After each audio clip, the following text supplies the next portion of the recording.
할렐루야. 네. 네, 오늘도 기도의 자리에 나온 여러분들을 축복하고 환영합니다. 오늘은 11월 3일 사도행전 18장 1절부터 11절 하나님의 일을 함께 이루는 동역자들, 하나님의 일을 함께 이루는 동역자들이라는 말씀 제목으로 함께 은혜를 나누고자 합니다. 말씀 봉독해 주시겠습니다. 사도행전 18장 1절부터 11절 말씀입니다.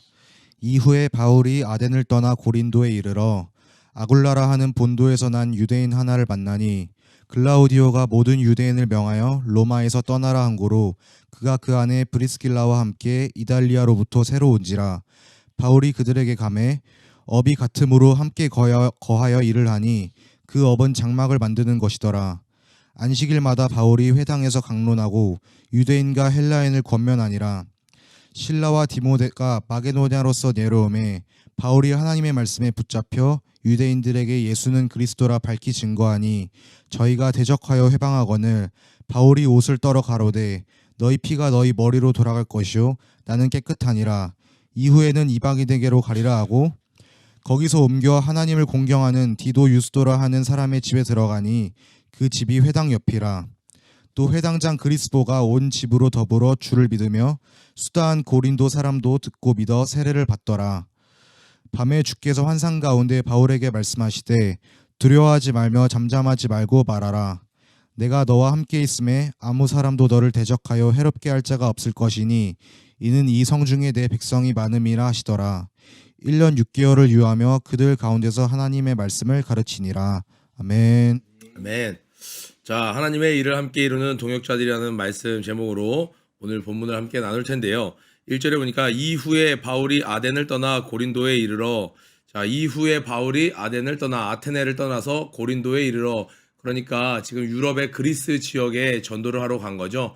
데살로니가 지역에 갔는데 그곳에서 어떻게 됐나요? 폭동이 일어나서 이들을 구타하고 이제 내어 쫓김당해서 베레아 지역에 가서 말씀을 전했습니다. 그런데 그곳에서 이렇게 말씀을 증거하고 있는데 그곳까지 그 소식을 들은 데살로니가에 이렇게 강력분자들이 나타나서 이 바울을 괴롭히고 핍박하는 겁니다. 그래서 바울은 어쩔 수 없이 또 자리를 이동해서 바로 아덴까지 가게 되는 거예요. 그러는 가운데 실라와 디모데는 이렇게 이별을 하게 됩니다. 그리고 자기를 그 아테네에 데려다 준 사람들에게 이야기를 전달해요. 빨리 실라와 그리고 또 이 디모데에게 이쪽으로 넘어와 달라 이야기를 합니다. 그 기다리는 동안에 아테네에서 전도를 했는데 생각보다 많은 열매를 거두지 못했어요. 그리고 나서 또 이동하게 된 곳이 이후에 바울이 아덴을 떠나 고린도에 이르러, 자, 개인적인 상황으로 보면 좀 어떤가요? 자기와 마음을 맞추는 팀을 이뤘던 사람들은 지금 생이별한 상태예요. 심지어 서로 살았는지 죽었는지 생사를 아직 확인도 하지 못한 그런 상태에 오늘날 같이 카톡이 있지도 않은 그런 상황입니다. 시간이 하루 이틀 지날수록 점점 혼자 고립되어가는 그런 상황 가운데 전도는 생각처럼 이전처럼 사역은 활기차게 이렇게 확장되고 있지 않아요. 그런 가운데 새로운 도시 고린도에 도착했어요. 이 고린도는요, 아테네에서 한 70km 정도 떨어진 항구 도시였습니다. 이전에 우리가 한번 고린도 지도를 보면서 한번 살펴봤는데 이곳은 고린도 해협이라고 해서 이렇게 굉장히 항구가 발달한 도시예요. 그러니까 항구가 하나만 있어도 뱃사람들이 얼마나 거칠어요. 그리고 얼마나 큰 풍랑과 함께 싸우다가 긴 여정을 마치고 항구에 도착하면요, 사람들이 육체를 쉬게 하기 위해서 술도 마시고 또 하나님을 믿지 않는 사람들은요, 이렇게 퇴폐적인 향락을 누리면서, 그러니까 사람의 쾌락을 충족시켜주는 그러한 많은 것들이 발달한 쾌락의 도시였습니다. 그래서 그때 당시에 고린도 사람이라고 하면요, 음란한 사람이라고 말하는 것과 일맥상통할 정도로 그것은 굉장히 성적으로 타락한 도시였어요. 항구 하나만 있어도 그럴진데 이 고린도는요, 항구 두 개를 마주보고 있는 지역이었어요. 그러니까 얼마나 많은 사람들이 이곳을 왕래하고 많은 문화가 왔다 갔다 하고 세상의 문화가 빠르게 발전하는 곳이었겠어요. 또 상업이 발달했고요. 그렇지만 하나님께서는 우리 예루살렘에서 이 복음이 땅끝까지 증거되리라, 증인되어라 라고 이야기하셨는데 실제로 그랬습니다. 1차 전도여행을 통해서 소아시아 지역을 그리스도의 복음이 전파되었고 2차 전도여행을 통해서 드로아에서 마게도냐의 환상을 보고 유럽으로 넘어와서 이게 어떤 성이었나요? 빌립보라는 성, 그 다음에 데살로니가 지역, 그 다음에 베레아, 그 다음에 지금 아덴. 그 아덴은 어떤 곳이었어요? 최고의 종교의 도시, 모든 신상이 있는 곳, 그리고 문화의 도시였고 학술의 도시였고 세상의 모든 머리 높다 하는 자들이 가장 많이 모인 그곳이었어요. 그리고 또 더 나아가서 그때 당시에 가장 세상의 쾌락가, 어떤 향락 상업의 도시, 하나님의 복음은 계속 멈추지 않고 진격하고 있었습니다. 이제 더 나아가서 어디로 가는 거예요? 이탈리아, 로마까지 복음이 진격되어 나가는 것이죠. 그러는 가운데 하나님의 복음에는 아무 문제 없지만 그 복음을 전달하는 그 전달자 역할을 하는 자들은 그리스도의 남은 고난을 몸에 채우는 역할을 감당하게 되는 것이죠. 바울이 믿음으로 이 복음에 이동되는 경로, 하나님의 뜻이 이루어지는 과정을 멀리서 조망하지 못했다면, 정말 하루하루 이루어지는 일만 봤다면, 나는 지금 실패하고 있구나, 이거 하나님 기뻐하시지 않는구나, 막혔구나 라고 생각할 수도 있었을 거예요. 그런데 자신의 지난 여정들을 돌아보니까 하나님의 복음은 점점 더 확장되어져 가고 있는 것을 알 수 있는 것입니다. 자, 그렇지만 개인적인 심적으로는 굉장히 힘들었을 거예요. 그런데 하나님께서는 그를 홀로 두지 않으시고 이 디모데와 실라가 오기 전에 누구를 보내주셨냐? 이제 앞으로는 더 유럽 사람들, 이제 로마 사람들, 이탈리아 사람들을 전도해야 되니까 그쪽 문화에 익숙한 사람, 예비된 사람을 보내주세요. 2절에 아굴라라 하는 본도에서 난 유대인, 동그라미 쳐보세요. 바울도 유대인이었죠. 그러니까 여러분, 외국에 나갔는데 같은 나라 사람을 만나면요, 굉장히 반갑습니다. 알게 모르게 뭔가 친근함이 느껴지기도 하고 설명하지 않아도 서로 이해할 것 같은 그런 동질성을 느끼는데, 이 바울이 이방인의 나라에서, 이방인의 도시에서 그 위축되어 있는 가운데 동족을 만난 거예요. 유대인인데 심지어 이 사람도 하나님을 잘 섬기는 자였어요. 유대인 하나를 만나니 글라우디오가 모든 유대인을 명하여 로마에서 떠나라 한 거로, 글라우디오는 로마의 네 번째 황제였죠. 칼리굴라의 친삼촌이기도 했고, 이 글라우디오의 입양했던 아들 중에 한 명이 여러분이 잘 알고 있는 누구예요? 바로 네로 황제가 되겠습니다. 그러니까 글라우디오가 유대인을 핍박하는 거예요. 그래서 야, 여기 순수혈 통주의로 갈 거야. 여기 본래 오리지널 이탈리아 아리아인 사람 아닌 사람들은 다 나가 라고 해갖고 다 유대인들을 다 추방합니다. 왜냐하면 거기는 다신교인데 유대인들이 너무 유일하신 하나님만 섬긴다고 하고 여러 가지 정치적인 이유로 인해서 유대인들을 내어 쫓아야겠다 해서 이제 그 칙령을 발표하고 AD 49년에서 50년에 그들을 다 내쫓습니다. 그러니까 졸지에 갑자기 이탈리아에서 그 로마에서 살던 이 브리스길라와 아굴라가 남편입니다. 아굴라와 브리스길라, 여기서는 유대인이라는 것을 강조하기 위해서 아굴라를 먼저 기록했는데 나머지 성경에서는 보통 브리스길라가 먼저 기록되고 있습니다. 이들이 이제 이방인으로서는 하나님을 잘 섬기는 이들이 이제 갑자기 고린도 지역으로 넘어오게 된 거예요. 그러니까 하나님께서는 이렇게 예비된 사람을 정확한 시기에 바울에게 보내주시는 거죠. 그런데 그가 하나님을 섬기는 것뿐만이 아니라 같은 업종을 가진 사람이에요. 3절에 보니까 업이 같음으로 함께 거하여 일을 하니 그 업은 장막을 만드는 것이라, 텐트 메이커죠. 그러니까 같은 일을 하는 사람이니까 모든 부분에서 동선에서 다 서로 도울 수 있는 그런 사람이었던 거예요. 이 부분에서 많은 사람들이 자비량 선교를 이야기합니다. 자비량 선교는요, 선교하는 사람이 자기가 일을 해서 벌어서 현지에서 생활하는 것을 이야기를 해요. 이 바울이 처음에 전도할 때는 어땠어요, 여러분? 예루살렘에 복음이 있었습니다. 이 복음이 증거되는 곳은 다 예수 그리스도에 대해서 처음 듣는 사람들이었어요. 그러니까 믿는 사람이 그 지역에 많다 적다? 없겠죠. 없으니까 그곳에서 바울을 선교사로 인정하는 사람이 있다 없다? 없겠죠. 그러니까 처음 전도할 때는요, 바울도 시간이 날 때는, 처음에는 회당에서 전도를 했으니까 시간이 날 때는 텐트 메이커, 이 장막을, 천막 같은 것들을 만들어서 막 팔았습니다. 그리고 또한 이것뿐만이 아니라 어떤 가죽으로 만들 수 있는 가죽 제품들 만드는 거, 구두 공방, 뭐 이런 거, 가죽 공방, 이런 것들처럼 그때그때 필요한 것들을 만들어서 팔아서 생계를 유지했어요. 그런데 그 시간이 지나고 나서 2차 전도 여행할 때는 어땠을까요? 이미 소아시아 지역에 예수 그리스도를 믿는 교회들이 생겼어요. 또 이들이 바울이 유럽으로 가서 전도를 한다 들었을 때 이들이 어떻게 했을까요? 가만히 있었을까요? 그렇지 않았죠. 그때는 어떻게 됐어요? 이 고린도후서 말씀이나 빌립보서 보면 이들이 소아시아 지역에 있는 자들이 연보를 모아서 바울에게 갖다 줍니다. 그래서 바울이 나는 너희들에게 누를 끼치고 싶지 않았는데 너희들이 나의 부족한 것을 가져다 주어서 내가 그것을 가지고 복음을 증거하는 것에 잘 쓰고 있다라고 이야기를 해요. 그러니까 이 말씀만 보고 주의 종들도 직업을 가져야 돼. 저희 예수인식교회 지금 현재 서울에 있는 분들은 직업을 따로 갖고 있지 않죠. 그러나 제가 호주에 있었을 때는 그곳에서 저도 직장 생활을 했습니다. 그러니까 상황에 맞게 교인이 많지 않고 실제적으로 신방 가거나 할 일이 많지 않은데 내가 하루 종일 집에 있으면서 먹고 자고 모든 생계를 다 교인들에게 맡길 수는 없겠죠. 교인이 많지 않은 상황에서. 그런데 또 하나님의 은혜로 교회가 커졌는데 주의 종이 직장 생활한다고 교인들을 돌아보지 못하면 안 되겠죠. 기도와 말씀에 전무하지 못하면 안 되겠죠. 그러니까 이런 말씀 한 구절만 가지고 주의 종은 이런 삶을 살아야 돼가 아니라 주의 종은 예수 그리스도의 복음을 증거하기 위하여 때때로는 직장을 가질 수도 있고 때때로는 무직한 상태로 오직 기도와 말씀에 전무할 수도 있고 목적은 뭐예요? 어떤 삶의 양식의 틀이 아니라 복음을 증거하는 것이 가장 우선이라는 거예요. 자, 안식일마다 바울이 회당에서 강론하고 유대인과 헬라인을 권면하니라. 자, 5절에 형광펜 이제 든든한 지원군이 옵니다.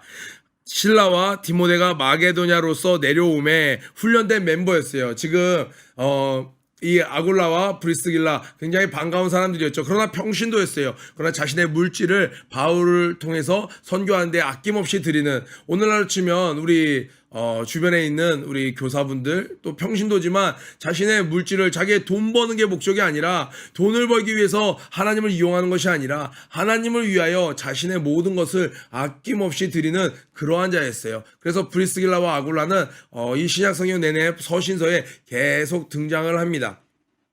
자, 그런데 이제 선교팀 오리지널 준비된 사역자 팀이 또 도착을 해요. 실라와 디모데가 마게도냐에서 내려오매 바울이, 자, 형광펜 한번 쳐보세요. 하나님의 말씀에 붙잡혀. 전 여러분에게 한번 두 가지를 묻고 싶어요. 여러분들은 요즘에 무엇에 붙잡혀서 살아가시나요? 하루하루를. 이제 우리 친구들, 고3 친구들은 며칠 남지 않은 수능 시험 17일이니까 이제 한 2주 남았네요. 2주 뒤 목요일이니까 정확하게 2주 뒤에 오늘 보겠네요. 여러분은 무엇에 붙잡혀서 살아가고 계신가요? 바울은 하나님의 말씀에 붙잡혀서 살아갈 수 있었다라는 거예요. 그러니까 그 유대인들을 향하여 담대히 예수는 그리스도라 밝히 증거하니 우물쭈물 아니죠. 우리 친구들 전도가 어려운 게 아니라고 그랬어요. 가서 교회 가자 이야기하는 건 인도함이 되죠. 또 굉장히 조심스러운 전도에 속합니다. 그러나 정말 강력한 전도는요, 예수만이 구세주입니다. 예수만이 천국 가는 길입니다. 예수만이 진리로 있는 길입니다. 예수에는 구원자가 없습니다 라고 이야기하는데, 이렇게 하면 오늘날 사람들이 너무 강압적이야, 너무 좀 부담스러워, 이런 얘기를 하니까 잘 말을 못하죠. 그러나 바울은 죄송합니다. 하나님의 말씀에 사로잡혀서 이것을 밝히 증거했습니다.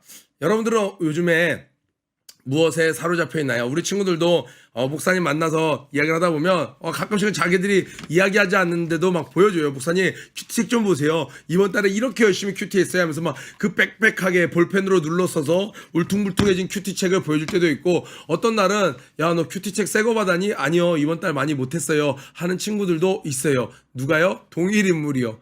어떤 친구가, 똑같은 친구가 어떤 달은 말씀에 사로잡혀서 막 매일매일 응답받아서 정말 눈물로 기도하면서 큐티라는 친구가 어떨 때는 있었는가 하면, 똑같은 친구가 어떤 때는 그냥 이번 주는 이런 일도 있었고 저런 일도 있었고 내일부터 해야죠, 다음 주부터 해야죠 하다가 한 달이 훌쩍 지나가서 새 책 같은 큐티책을 갖고 있는 친구도 있더라는 거예요. 우리 이 아침마다 기도 자리에 나온 여러분들은 무엇에 요즘 지난주에 사로잡혀 있었나요?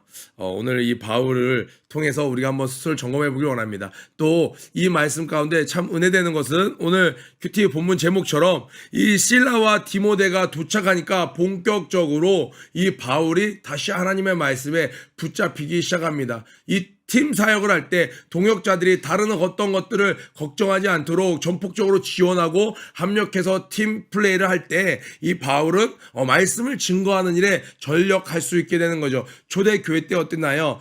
예루살렘에 있었던 교회에 사도들이 구제하는 일과 다른 일들도 많이 신경 쓰니까 기도와 말씀에 전무하지 못했죠. 그래서 성령의 충만한 7질서를 세우고 났더니 이 사도들은 기도와 말씀에 전무할 수 있었죠. 여러분들이 팀 플레이를 할 때는요, 내가 원하는 것을 하는 것이 아니라, 내가 드러나는 것을 하는 것이 아니라, 내가 하고 싶은 것을 하는 것이 아니라, 정말 각자 맡겨진 위치에 충성함으로써 하나님의 말씀을 드러낼 수 있도록, 하나님의 복음이 더 증거될 수 있도록 하는 것에 초점을 맞춰서 팀워크를 이뤄야 된다는 거예요. 분위기가 좋아요가 잘하고 있다는 것은 아니에요. 때때로 분위기까지 좋으면 너무 좋겠지만 지금 이들은 얼마나 슬퍼요.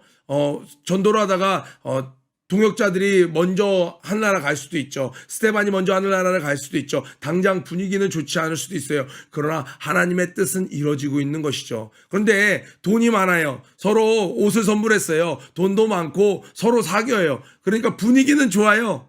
그렇지만 하나님의 뜻은 전혀 안 이루어질 수도 있는 그러한 교회 부서도 있을 수 있다는 거예요. 그래서 우리의 판단 기준은 나의 만족도가 아니라 하나님의 뜻이 이루어지고 있는지가 늘 가장 귀한 것이라는 사실을 기억하시길 바랍니다.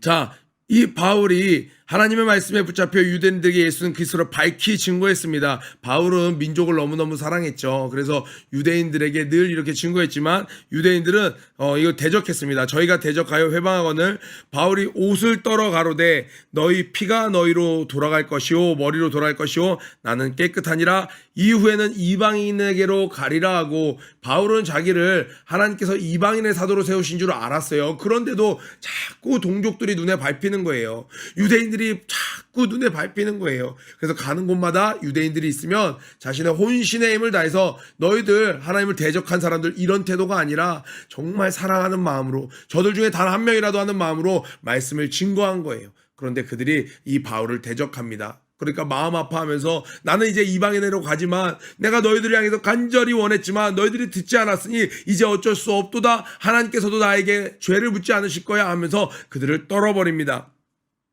거기서 옮겨 하나님을 공경하는 디도 유스도로 하는 사람의 집에 들어가니, 여러분 주의 종도 어딜 찾아가냐면요, 이렇게 하나님을 잘 섬기는 사람 집에 찾아가요. 하나님께서 인도하시는 집은 하나님을 잘 섬기는 집이에요.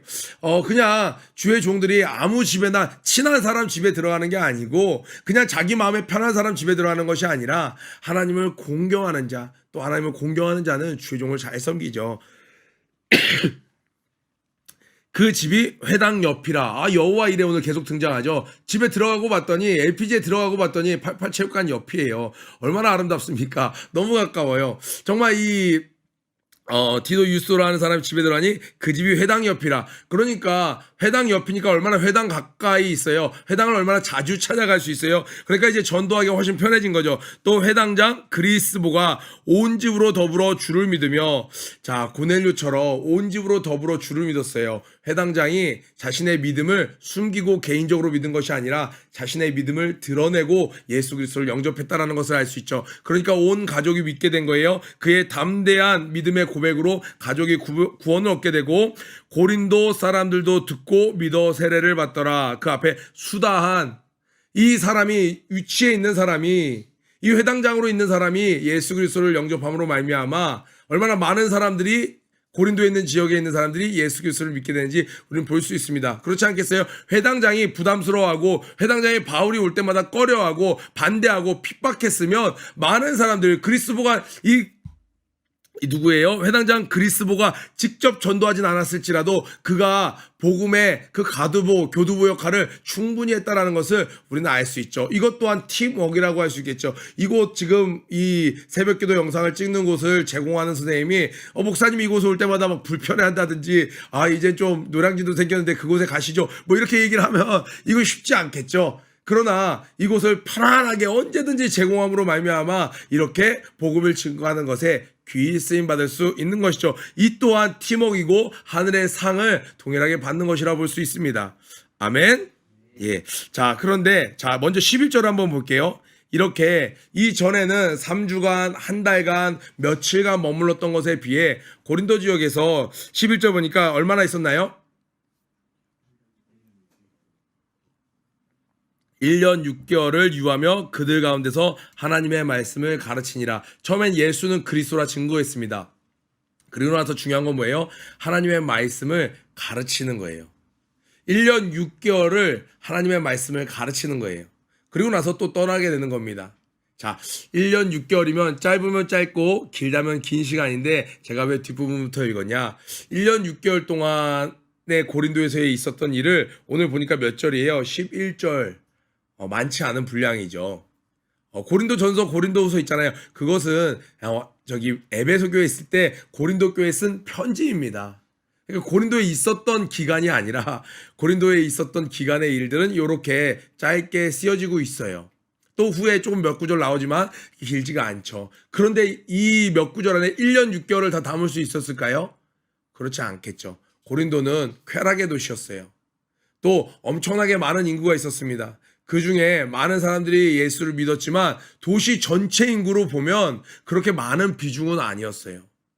이곳에서 바울은 얼마나 어려운 일을 많이 겪었을까요?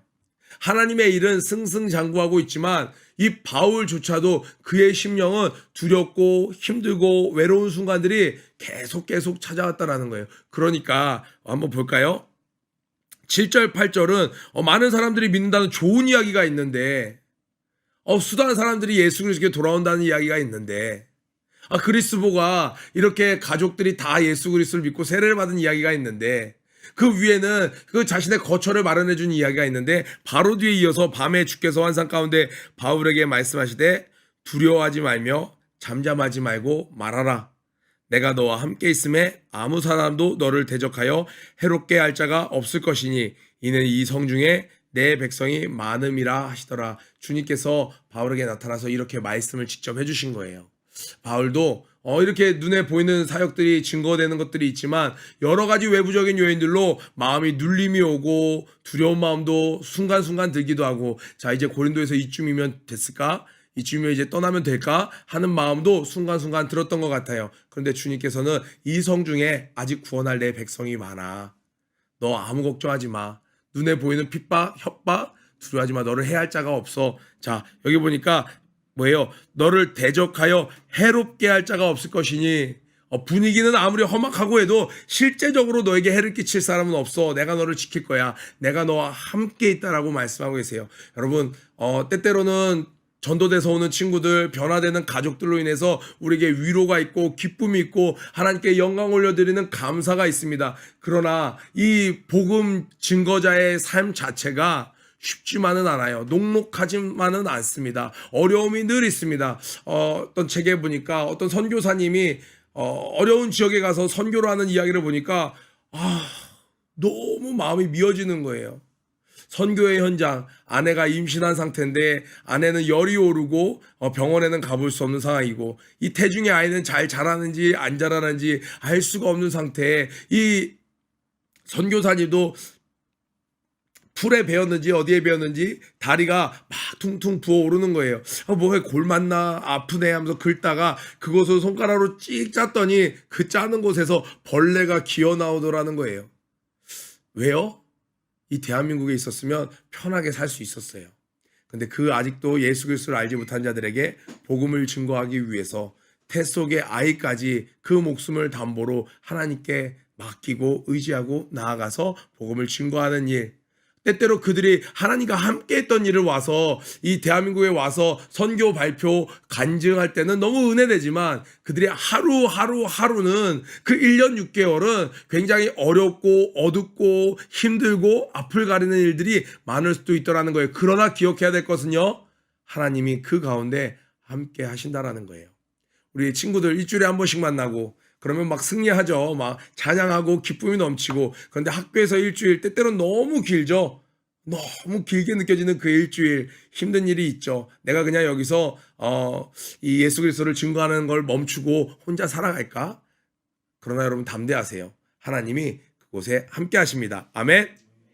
오늘 하나님의 일을 함께 이루는 동역자들, 그래서 이런 바울에게 하나님은 디모데와 또 실라, 또 브리스길라와 아굴라, 또 오늘은 누구예요? 이 회당장 그리스보, 그리고 또 잘 믿는 디도, 이런 사람들을 하나님이 붙여주셨어요. 하나님은 당신의 영광을 위하여 많은 사람들이 합력하여 선을 이루게 하십니다. 오늘도 영상팀에 한 자매가 와서 영상팀을 이제 돕고 있는 것을 발견할 수 있었는데요. 이렇게 오늘 우리도 예수를 위하여 팀워크를 이루는 여러분 되길 주님의 이름으로 축복합니다. 구호 외치고 아침 기도에 마치도록 하겠습니다. 고 준비! 런앤플레이 시작! 모든 일에 전심전력하는 하루가 되자. 오늘도 승리하세요.